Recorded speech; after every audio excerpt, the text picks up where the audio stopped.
এজন্যই হয়তো বলে কপালের লেখন না যায় আমারও খণ্ডন। বিয়ে হয়েছে।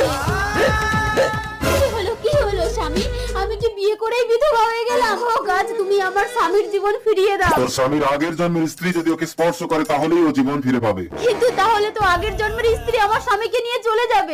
স্বামীকে নিয়ে চলে যাবে কিন্তু তোর স্মৃতিতে সিঁদুর থেকে যাবে। আমি ওর আগের জন্মের স্ত্রীকে কোথায় পাবো গাছ? চোখটা বন্ধ কর, তুই সব দেখতে পাবি।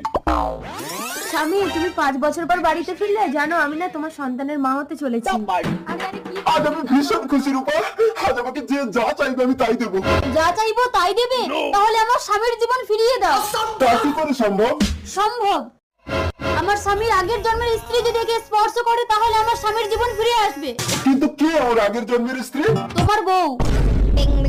না না স্বামী, আমি কোনো পরপুরুষকে স্পর্শ করতে পারবো না। আমি আমার সন্তানের জন্য কথা দিয়েছি, তুমি যাও রূপা, যাও রূপা।